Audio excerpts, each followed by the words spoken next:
저는 많은 시간을 군에서 있다가 우리 자승희 원장님 중간중간 인사도 드리고 저기인데, 사실 오늘 오기 전에 기대를 또 많이 하고, 또 군에 있을 때도 또 박정희 대통령의 통수 이념을 그 바탕에서 하고 있는데, 마침 제가 일찍으로 기대했던 것보다는 200% 이상 수확을 얻었는데, 수업비를 좀 내고 가야 되겠다 들어오면서 좀 냈습니다.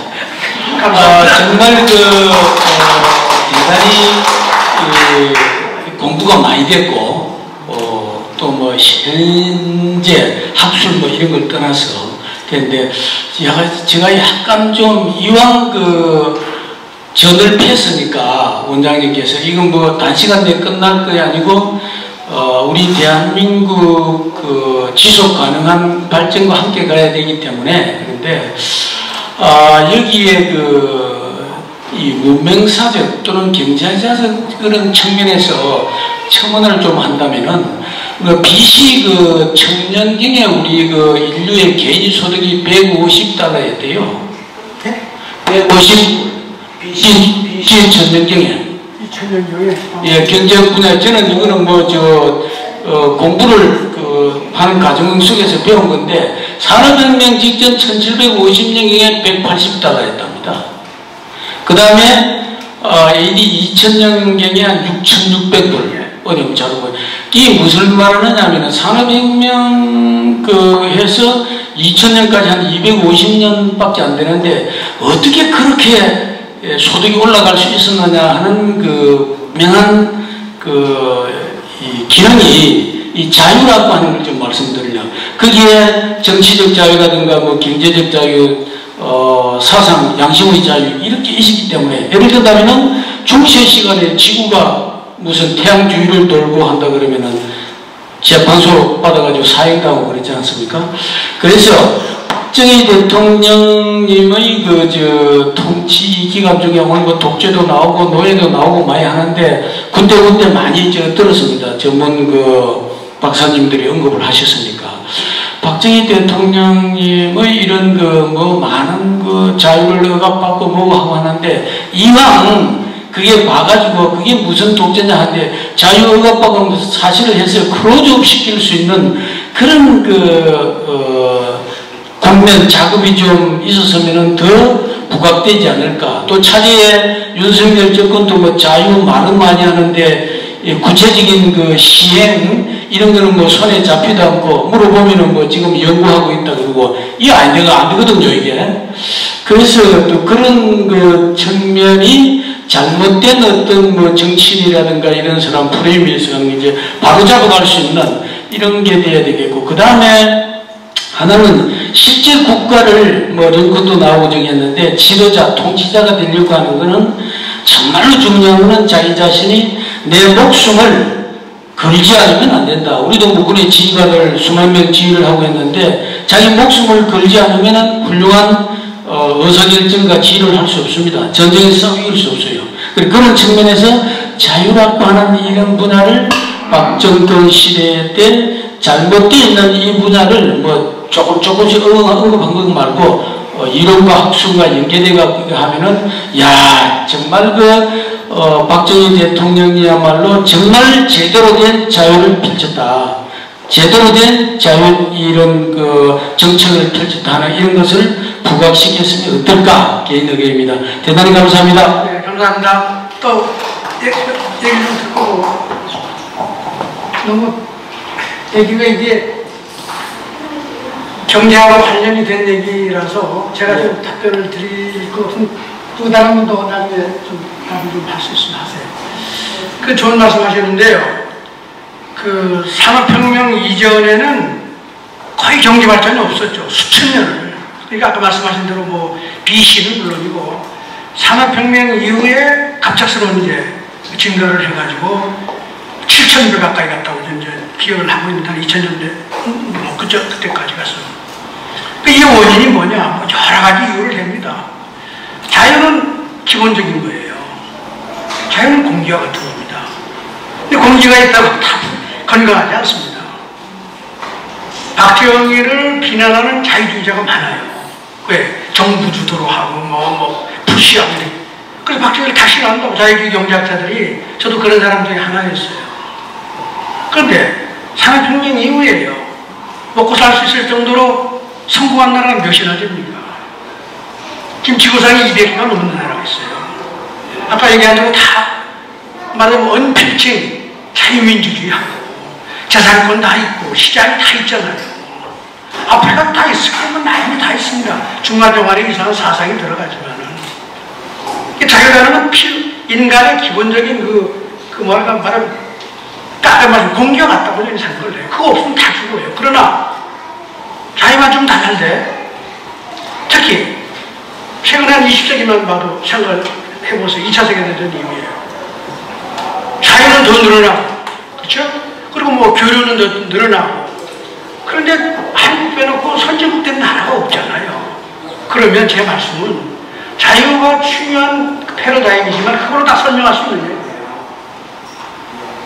경제학자들이 지금 이 딜레마에 빠져 있는 겁니다. 지난 60년, 70년 동안 전 세계가 자유민주주의 한다고 그러고, 아까 사회민주주의하고 평등도 하고 다살게 한다고 그랬는데, 지금 전 세계는 성장이 1%, 0% 다 떨어졌다고. 선진국 잘하는 나라가 하나도 없어요. 분배 다 악화되고 말이에요. 그런데 계속 자유로만 얘기하면 되겠냐, 이런 얘기예요, 제 얘기는. 윤석열 대통령이 올바른 지적을 했지만, 자유 위에 뭘 해야 돼? 누구의 자유를 더 생각해야 되느냐는 것까지 고민을 해야지만 되는데, 박정희 대통령한테 배울 수 있는 게 뭐냐? 기업 제일주의다, 이거야. 기업의 자유가 제일 중요하다. 기업이 뜰 수 있는 길을 마련해 주는 게 나라가 성장하는 길이고 부를 쌓는 길이다 하는 게 박정희 대통령의 기본 철학인 겁니다. 그런데 그게 시장이 잘 때 그렇게 해야 시장이 발전하고 그게 또 자유가 일어나는 거예요. 근데 대한민국 기본적으로 경제가 그걸 안 봅니다. 자유만 얘기하니까 이 구체적인 대안이 없어서 후진국이 다 딜레마에 빠져 있어요. 선진국이 하는 제도를 다 가져다 놨는데 기업이 만들어지나요? 사람이 움직이나요? 안 움직이잖아요. 박정희는 용이 주도하게 기업을 움직이는 아주 정말 천재적인 매니플레이터라고 이게 인센티브를 가지고 기업들이 움직이지 않으면 안 되게 만들잖아요. 성장가 도와주고 말이에요. 그 제가 늘 주장하는 건 잘하는 기업이 더 대접받으면 더 잘할 거 아니냐. 그거를 많은 사람이 정부가 주도해서 자유에 어긋난다고 그래. 그런데 여러분 시장이 뭐 하는 장치인지 아십니까? 시장이 잘하는 사람 도와주는 게 시장 아니에요. 잘하는 기업 도와주는 게 시장이고. 그런 자유라는 건 뭐냐? 자유를 주면 반드시 잘하는 사람이 잘 나가는 거고 그 사람이 더 잘되게 해야지만 그 나라가 되는 거예요. 근데 거기 아까 제가 언급했지만 평등이 들어오면 다 죽어버리는 거예요. 그러니까 지금 자유를 주장하는 사이에 말하면 하이에크가 자유를 통해서 자유주장을 통해서 공산주의 문제를 지적을 했잖아요. 그 이후에 공산주의자는 전부 다 평등을 들고 지금 세계를 주는답니다. 지금 전 세계가 사회주의가 되고 있는데 그 이유가 뭐예요? 평등의 이념이 자유를 압도하고 있습니다. 전 세계가 평등의 가치가 높단 말이에요. 평등이 들어오면 자유는 죽는 거예요. 그렇기 때문에 지금 이승만 대통령이 걱정하신 문제가 여기 있는 겁니다. 아니 평등 문제를 어떻게 할 거냐 이게. 박정희 대통령이 그 평등 문제를 어떻게 해결했냐. 잘하는 사람이 또 대접받고. 말하자면 자유를 주면은 차이가 확대되잖아요. 그래야지 다 또 열심히 동기가 보여서 뛰는데 그럼 다 평등하게 만들어요. 그게 지난 30년 동안 우리가 해온 거 아니에요. 그래서 제가 보기에는 이게 지금 딜레마예요. 대한민국이 지금 어디서 공부를 많이 하시는 것 같은데 자유만 가지고 되는 거라면 손은 다 달 거 아니에요. 정부 손 들고 가만 앉아있어. 그래도 괜찮겠어요? 박정희 그렇게 안 했습니다. 사람이 어떻게 해야지 자기 잘 살기 위해서 열심히 노력할까. 생활운동을 하는데 어떻게 하면 이 마을들이 경쟁적으로 열심히 해서 다른 마을보다 더 잘할까. 요거를 뒤에서 아주 교묘하게 인센티브를 조절해서 뛰게 만든 사람이에요. 그래서 성과를 내고. 물론 그 뒤에 그 사람가 일할 때 계획을 세우고 기업할 때 투자하는 거 자유를 다 줬잖아요. 그러니까 제 말씀이 얘기하고 우리나라가 지금 딜레마가 그겁니다. 자유주의가 대단히 중요한데 그것 때문에 박정희는 다 죽는 거예요. 그리고 이제 그동안에 평등 가지고 떠들다가 나라가 망하기 시작하니까 윤석열 대통령에서 자유를 내버렸단 말이에요. 그럼 어떡할 거냐? 첫 딜레마입니다. 그래서 좀 더 고민을 많이 해야 되는데 저의 답은 답정의는 시장에 자유를 줬을 때 일어나는 그 과정을 잘 간파하고 그거를 프로모트하기 위한 정책을 했다. 시장을 살리는 일을 계속 한 겁니다. 그 시장 자유도 결과적으로 시장 자유가 늘어났지만 경제학자들 입장에서는 박정희는 맨날 정부 주도로 개입하고 이랬으니까 이 사람이 반자유주의적이고 문제 있다 이렇게 하고 덮어버리는 거 아니에요. 그래서 이게 좀 대한민국의 문제고 좀 사실은 전 세계 경제학계의 문제일 수도 있다는 생각이 듭니다. 뭐 답이 됐나요? 제가 좀 하시죠. 제가 네. 워낙 고급 질문을 주셔가지고 이 기회를 타서 조금 말씀드리겠습니다.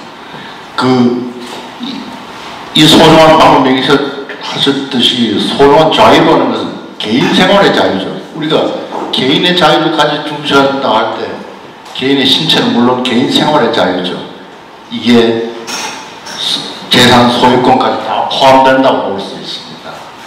정치사회적으로 볼 때. 그만큼 중요한 거고, 그 개인생활의 자유. 헌데, 고대 로마 공화정 시대부터 이 리베르타스, 자유와 라이센스, 방종은 동전의 양면이에요. 우리 인간 신성과 행동 양식이 그렇지 않습니까? 자유와 방종은 항상 붙어서 정말 그 경계가 위험하죠.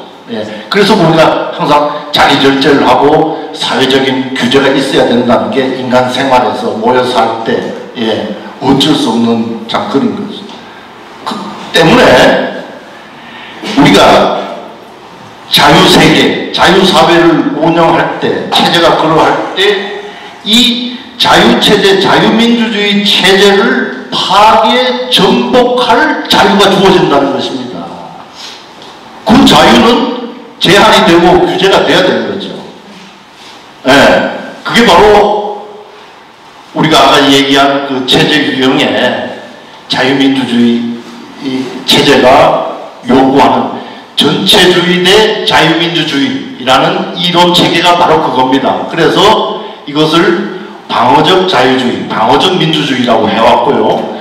독일 서독 헌법, 대한민국이 통합진보당을 해산한 박근혜 대통령 때 그게 바로 한국 헌법이 요구한다고 보는 방어적 민주주의 이론이었어요. 거기에 의해서 왜?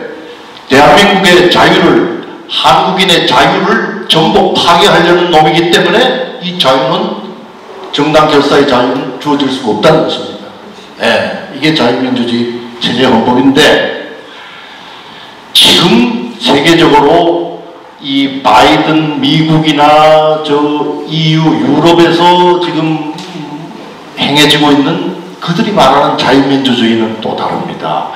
우리 이 반스탈린주의에서 비롯된 이 이론 체계를 이들은 냉전 시대의 민주주의, 냉전 자유주의라고 비판을 해요. 그러면서 더욱더 무슨 문화 마르크시즘이니 이 캔슬 컬처니 미국의 역사를 뒤집어엎는, 지금 한국 우리 역사를 지금 교과서부터 해서 다 뒤집었잖아요, 애들이. 좌익 전복 세력들이. 민족해방, 즉 한국의 베트콩들이 지금 사회 각국은 다 장악하고 지난 수십 동안 다 뒤집어 엎어놓은 겁니다. 현재 그 상태인데 이걸 정상화를 지금 아직 못하고 있는 거죠. 굉장히 어렵습니다. 이미 구조가 됐기 때문에. 그래서 그러한 방종적인 제한 없는 자유주의, 민주주의가 지금 세계의 자유민주주의 이름하에 지금 패권을 잡고 있어요. 그래서 뭐 헝가리에 누가 EU에 반대한다, 푸틴이 반대한다는 것도 그런 요소가 다 있습니다. 너무 방종적이고 획일적이고, 아니 거기다 각자 일정한 후진국의 사정이 있을 텐데, 그러니까 카터가 박정희 대통령한테 한 짓이랑 똑같아요. 무차별적으로 솔제니친이 그런 카터와 같은 그런 미국 리버럴들을 극히 비판했죠. 전체주의의 최전선에서 고군분투하고 있는 대한민국과 박정희 대통령을 니들이 그렇게 할 수가 있느냐 말이야. 이 머저리들아, 나쁜 놈들. 그렇게, 그런 사람들. 그래서 민주주의 자체가 다수결이면은 무슨 짓이든 할 수 있다는 게 민주주의 가장 1차 원론이거든요. 굉장히 위험한 겁니다. 그래서 민주주의는 제한이 돼야 되는 것이고, 그게 바로 우리가 얘기하는 대의제 자유민주주의인 거죠. 자유의 언저리는 그렇다고 보시면 되겠습니다. 제가 한 가지 말씀을 더 언급을 더 한다면요. 지금 저희 정부가 좀 걱정이 되는 게 윤석열 대통령의 자유를 얘기하니까 말이에요. 그냥 놔두면 되는 거 아니냐는 그런 분위기가 있습니다. 근데 정치가 그렇게 그냥 놔두고 되는 거라면 참 이게 얼마나 쉬워요. 움직이지 않는 거를 너무 이게 어떻게 보면 이게 우리가 자유를 드리려고 이게 하는 거다. 이렇게 하면 선생님 어떻게 답하시겠어요? 그게 참 딜레마라고요. 그렇기 때문에 저는 박정희를 배워라. 박정희는 뭘 했냐? 시장의 역할을 제대로 잘 할 수 있도록 여러 가지 방식을 통해서 시장을 만들어낸 사람이에요. 근데 그거는 그런 맥락에서 안 보고 그냥 강압적으로 하고 이렇게 정부 정책을 산업 정책도 다 반대하잖아요. 제가 산업정책 얘기를 많이 해서 요즘 얘기를 하지, 주류 경제학에서는 산업정책도 잘못된 거라고. 여러분 아시겠죠? 어공화국이 들어와서 제일 먼저 반박정희 선언을 한 게 뭐냐? 월드뱅크하고 손을 잡고, 월드뱅크하고 박정희의 산업정책이 실패했다고 아직도 꽤 기록으로 나와 있습니다. 근데 우리나라 정부에서 한 번도 그걸 교정한 적이 없어요, 지금. 지금 웃기는 나라 아니에요. 그럼 산업정책 하지 않으면 어떻게 산업을 일으키느냐? 그럼 사람들이 그 정부가 하는 거니까 안 된다 이거야. 놔둬야 된다. 그렇게만 얘기할 게 아니라 정부가 어떻게 정말 자유주의적으로 해서 이거를 일으킬 수 있느냐는 고민을 더 해야지만 그게 선진국들이 산업혁명을 통해서 일어난 과정을 우리가 레플리케이트 할 수 있지. 그래 그냥 시장이 알아서 하는 거야. 이거는 사실 너무 나이브한 자유주의다 이런 생각입니다. 저는. 죄송합니다. 우리 이가와 씨는 할 말 없어요? 이제 기회를 주시면 다른 질문이 없어? 있는 모양이네. 좀 더 듣고 사시겠어요? 같이 듣고 사.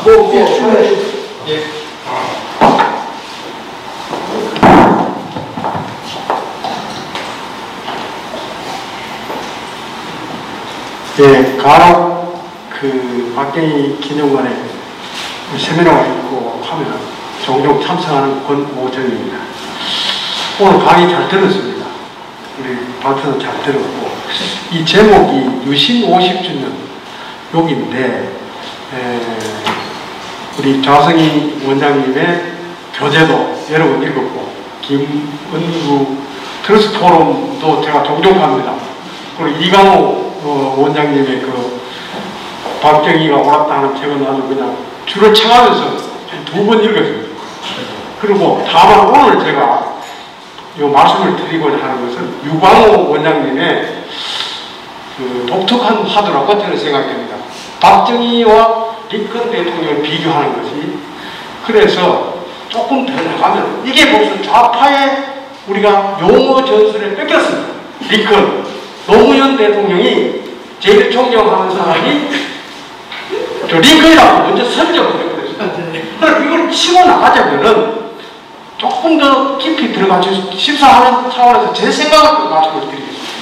첫째, 두 분의 인물상인데, 그 다음에 시대상을 좀 그때 당시에 양국의 시대상을 비교를 해주시고, 그 다음에 거기에 정책을 대비해 주시고, 그리고 그 후에 국가의 변화, 변혁상을 좀 연구해서, 그리고 국가 건설에 어느 정도 기여가 되느냐. 미국이 남북전쟁을 통해서 국가 건설이 확실히 수사대로 올랐다. 그러면은 유신도 우리가 박정희 대통령이 대한민국의 건설 스타덤에 확실히 올렸다. 그렇게 그 다음에 그 후에 평가를 각국에서는 링컨은 어떻게 평가하고 있고 박정희는 어떻게 평가하고 있느냐. 그리고 국민들로부터는 또 어떤 평가를 받고 있느냐. 그런 말씀을 좀 드리면서 이런 것을 우리처럼 이렇게 와서 간혹 들을 때 간략하게, 뭐 간략하면 20분이지만 내가 그런 걸 비교해서 연구를 하신 학자님들이 저희들을 통해서 외부 일반 국민들하고 접촉하는 사람들에게 아나운서가 될 수 있도록 그런 거를 좀 주문을 좀 드리겠습니다. 중요한 말씀. 그리고 요걸 덧붙여서 1차 프레스센터에서 제가 질문을 하신 분이 있어서 그에 대해서 말씀을 좀 드리겠습니다. 10월 유신에 대해서 어떻게 설명하면 됩니까? 후대에 그런 질문이 나왔어요. 질문지를 통해서.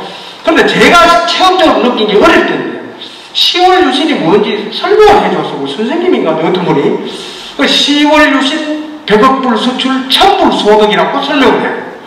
그런데 10월 유신도 알겠고 자구적으로 100억 불 수출도 들어보겠는데 1000불 소득이 뭡니까? 이렇게 제가 질문을 했어요. 어릴 때 하니까 선생님이 간단하게 너 집에 자가용을 탄다. 너 집에 자가용을 탈 수 있다. 그것이 1000불 소득이다. 그래서 10월 유신 100불 수출 1000불 소득이다. 이렇게 간단하게 설명을 해줬어. 그래서 지금도 어디 가면은 제가 어린 학생들인데 그래 10월 유신 100불 수출 1000불 소득 이 브랜드가 기가 막힙니다. 내가 페이스북으로도 보내고 그렇게 하는데 그걸 좀 이렇게 손에 잡히게 좀 정리를 해주십사 하는 말씀을 제가 듣고 드리는 건의자 말씀입니다. 감사합니다. 감사합니다.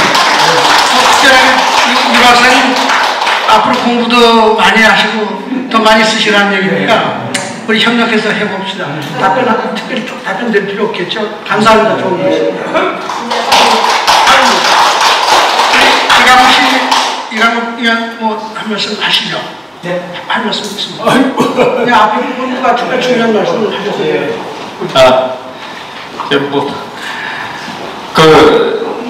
글도 꼭 읽어봐 주시고요. 예. 조금 또 글 속에 안 들어가 있는 그런 말씀 하나 또 부탁드리겠습니다. 이번 월간조서 이제 또 11호에 이제 좀 쓰게 됐었는데 박정희 대통령 하면은 이제 우리 다 기억합니다. 하면 된다.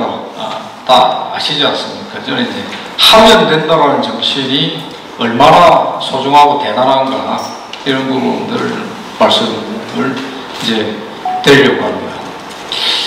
하면 된다라는 어떤 이 정신하고 바로 정반대 대극에 있는 게 하면 안 된다는 겁니다. 좌익이 바로 그렇게 합니다. 이 사람들이 사투적으로 입에 달고 다니는 게 구조적 모순 때문에 해도 안 된다 이렇게 얘기를 하는 거죠. 박정희 대통령 때도 그랬습니다. 뭘 하려고 하면 안 된다라는 소리만 계속 해댔습니다. 이제 지금은 이제 이미 다 알고 있는 그러니까 그야말로 반대를 위한 반대가 그때 들어가는 거죠. 해도 된다와 해도 안 된다라는 것은 충돌이었고, 근데 해도 안 된다라는 이 패거리들, 자본주의 체제 구조적 모순을 떠들어대는 이 패거리들이 발상이 또 어떠신가 하면은 해도 안 된다, 그런데 뺏으면 된다 이렇게 가는 겁니다. 맞죠? 이해가 되시죠? 이렇게 온 겁니다. 전 세계적으로 모든 공산 좌익들이 다 마찬가지였고 한국도 다 마찬가지입니다. 그런데 이렇게 되면 인간이 어떻게 됩니까? 타락합니다. 모두가 다 이렇게 되는 거죠. 발상법이 이제 자기가 조금 어려운 것은 다 남 탓입니다. 그렇게 됩니다. 물론 세상에 이런 거죠. 내 탓도 있고 남 탓도 있고 다 있을 수가 있습니다. 그러나 적어도 그러니까 이렇게 좀 양심이 있고 이걸 헤쳐나가는 사람들은 남 탓이 있어도 남 탓을 안 하죠. 남 탓을 몰라서 남 탓을 안 합니까? 모든 게 그야말로 장악에 빠져서 내 탓이라고 그렇게 하는 겁니까? 그게 아니죠. 그런 게 아니고 자신의 문제부터 먼저 헤아려 보는 것 아닙니까? 그걸 짚어봐야만, 남을 탓하기 전에 나의 문제점 뭔가를 짚어봐야만 대안이 나올 수 있고 헤쳐나갈 수 있는 게 되는 것 아닙니까? 하면 된다라는 것은 남 탓을 하는 속에서는 나올 수가 없다라는 겁니다. 박정희 대통령과 이병철 정주행 회장의 공통점이 있습니다. 이병철 회장하고 정주행 회장의 표현은 다른데 완전히 내용이 같은 의혹이 있습니다. 딱 간단하게 정리하면 이렇습니다. 말하자면 다른 사람의 성취를 존중하고 존경해라, 이렇게 이야기를 합니다. 그게 나에게 플러스가 돼서 돌아온다. 개인적으로도 그렇고 국가도 그러하다라고 얘기를 합니다. 이병철 회장, 정주행과 똑같은 얘기를 합니다. 이 사람들이 한국 경제를 일으키는 어떤 거인이 되고 선두주자가 됩니다. 이유가 있는 건데, 이 사람들은 남을 탓하는데 에너지를 소모하지 않았어요. 그냥 내가 더 잘하면 된다고 그냥 간 겁니다. 이런 어떤 그 기업가 정신, 근데 굉장히 중요합니다. 남을 탓하지 않고 남의 성취를 존중하는 정신이 있어야만 뺏으려고 안 하는 거죠. 남의 것을 뺏고 약탈하려고 하면은 상업과 거래는 형성이 안 됩니다. 그러면 정상적인 문명사회는 형성이 될 수가 없습니다. 기업가 정신은 다르게 표현하면 거래의 정신이고 상업 정신이고, 이게 바로 문명 정신입니다. 내가 필요한 것을 남이 가지고 있다, 그것을 뺏어오는 게 아니라, 약탈을 하는 게 아니라 거래를 통해 가지고 내가 노력 봉사를 해가지고 어떻게 획득을 하든, 어떻든 다른 물건을 주고 어떻게 하든 이렇게 거래를 통해서 획득을 하겠다라는 부분들, 이 정신이 거래 정신이 상업 정신이고 기업가 정신이고, 이 정신은 곧바로 남을 탓하지 않고 나의 책임을 더 중요하게 생각을 하는, 이거 그대로 연결되어 있고, 그런 정신을 가질 때만 하면 된다라는 생각, 즉 내가 하는 게 필요하다, 이렇게 되는 거죠. 그 세 가지 정신이 하나가 되어 있었던 게 바로 박정희 대통령의 시대였다. 유신 시대도 그런 시대였습니다. 이런 시대였다라는 것. 그래서 저는 그 시대를 아버지 시대라고 하는 것들은 아니다, 틀렸다. 영웅 시대였다. 근데 지금은 어떤 시대냐? 해도 안 된다, 뺏으면 된다라는 놈들이 판치면서, 그래서 마침내 남을 탓하면서 범죄까지 해대는, 보이지 않습니다. 범죄가 결탁이 됐습니다. 이렇게 치달아가고 있는 이제 양아치 정상배의 시대가 됐습니다. 저는 이들을 다시 한번 차단을 해야 된다고 생각합니다. 비상을 이렇게 짓겠습니다. 예, 감사합니다. 아주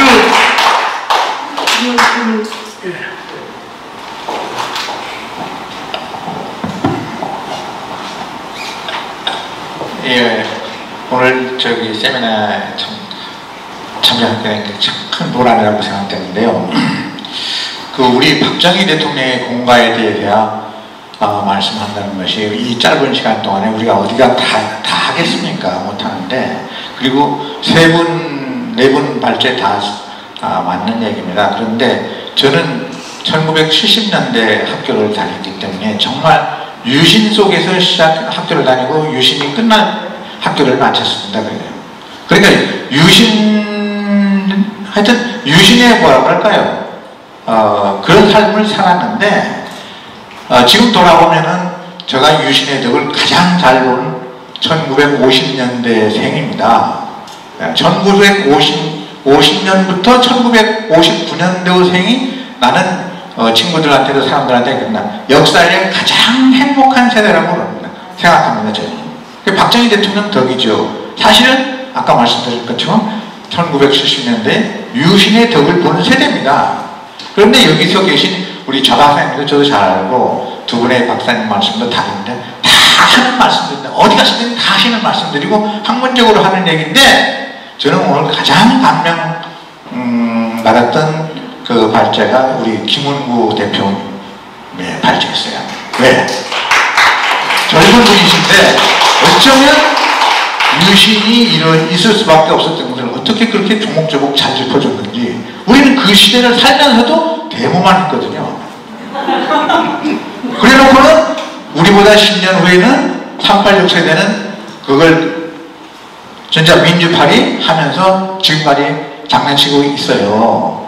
그리고 저희들도 이제 우리 아이들이 낳는데 다 이제 30대입니다. 30대인데 유신하면 박정희는 독재라고 생각해요. 근데 왜 유신을 할 수밖에 없었던가 한 거를 우리 김은구 대표가 오늘 조목조목 짚어주시는데 정말 도움이 됐습니다. 그래서 내가 지금 인터넷으로 그럼 투스 프로그램이 뭐냐 하고 이렇게 봤더니 젊은이들이 활동하는 정말 보수 운동이에요. 그랬다 봤더니 서울대학만 하니까 저는 서울대학 안 나왔으니까 야 이게 서울대 학생들만 하면 다른 사람들도 좀 뭐가 한 생각이 들지 않겠나 이렇게 자세히 봤더니 유수대학이 다 참여를 하더라고요. 보니까 이 활동이 이루어져야 우리 그 신세대들 MZ세대들이 왜 박정희 대통령이 유신을 하게 됐느냐, 유신이 우리 경제 발전에 뭐 어떤 역할을 했느냐를 알게 될 거예요. 그래서 나 김웅구 대표님한테 고맙다는 말씀을 드리기 위해서 이제 마이크를 박수 부탁드립니다.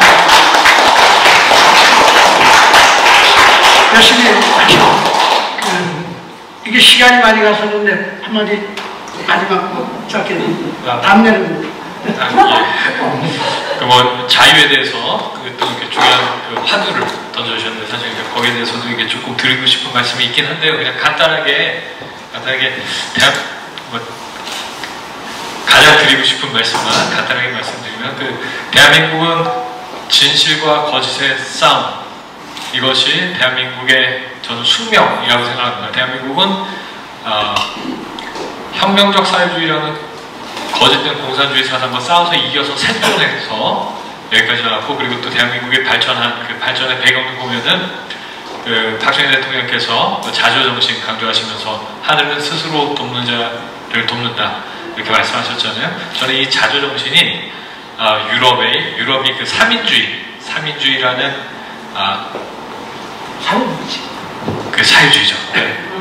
민주사회주의라고 하는데 삼인주의를 내세우면서 이렇게 복지 국가를 표방하면서 지난 30년, 40년을 왔는데 사실 그게 잘못됐다는 게 이제 드러나지 않습니까? 국가가 아무리 잘해줘도 자기 스스로 자조하려고 하지 않으면은 사실 한계가 있을 수밖에 없고 전체적인 사회는 추락할 수밖에 없죠. 그것을 지난 40년간 유럽이 보여준 게 아닌가 싶은데, 그런데 박정희 대통령은 자조정신을 말씀하셨는데 이 자조정신이 그러니까 복지국가 시스템, 민주사회주의의 문제점, 사회민주주의의 문제점을 가장 단적으로 간명하게 표현한 문장이라고 저는 생각을 하거든요. 그렇기 때문에 대한민국의 지금은 사회주의라는 거짓과 싸워 이겨서 이뤄낸 쟁취한 것이라고 저는 이렇게 이해를 합니다. 그렇기 때문에 대한민국은 좋든 싫든 이 진실과 거짓의 전쟁을 숙명처럼 이렇게 가져갈 수밖에 없는 것 같아요. 여기서 싸워 이기는 것이 저는 대한민국의 사명이라고 생각합니다. 감사합니다. 그리고 필수포럼의 사명입니다. 지금 자조 얘기로 얘기가 끝나서 천만 다행입니다. 아까 얘기를 했는데 박정희 대통령님의 연설문을 맹면히 살펴보면 제일 많이 나오는 구문이 뭔지 아세요? 하늘은 스스로 돕는 자를 돕습니다. 나는 스스로 돕는 자만을 돕습니다. 이게 대통령님의 메시지예요. 좋은 얘기죠. 자조하라. 이게 모든 것의 성공의 길이다. 교과서에 다 선생님도 다 얘기 들었죠. 근데 자조해서 성공하는 나라가 없어요, 별로. 그럼 박정희는 어떻게 성공했을까? 궁금하지 않아요? 교육을 시켜서 자조하는 사람만을 지원했습니다. 노력하는 사람만을 지원하겠다. 새마을운동의 성공은 뭐예요? 자조해서 다른 마을보다 더 성공하는 마을만 지원하고 다른 마을은 새마을운동에서 다 빼버렸어요. 기업, 잘하는 기업이 아니면 지원을 못 받는 게 세상의 이치예요. 하늘이 스스로 돕는 자를 돕는 게 아니라 시장에서 여러분들이 항상 스스로 돕는 자를 돕습니다. 여러분 시장에서 뭐예요? 잘하는 기업을 선택하죠. 좋은 물건을 선택하잖아요. 이게 스스로 돕는 자입니다. 이걸 선택하는 거예요. 박정희 대통령 뭐라고 그랬냐? 나는 하느님이고 시장이에요. 스스로 도우세요. 그럼 정부가 옆에 있고 서포트합니다. 그렇지 않고 정부에 가서 돈 내라, 예를 들면 달라고 그러는 사람 이거 지원 못합니다. 새마을운동은 그렇게 하는 겁니다. 그러니까 자유를 얘기했지만 자유를 주면 온갖 권리를 다 주장하는 거예요. 평등도 주장하지요. 근데 박정희 대통령 평등이 어디 있냐? 잘하는 마을도 있고 못하는 마을이 있는데 어떻게 꼭 같이 지원하냐 하는 게 대통령님 국민들한테 한 얘기라고 해요. 그래서 오늘 자조로 얘기가 끝나서 자조를 하려면 박정희처럼 해야 된다. 그런 사회를 만들면 그럼 윤석열 대통령이 할 일이 뭐냐? 박정희 대통령인데 전략과 정책을 배워야 된다. 좀 그렇게 생각합니다. 자, 시간이 많이 갔지만 또 중요한 얘기라서 재밌게 얘기를 많이 했습니다. 여러분 경청해 주셔서 감사하고요. 정말로 다음 토요일 날도 또 시간 내서 관람해 주시기 바랍니다. 감사합니다.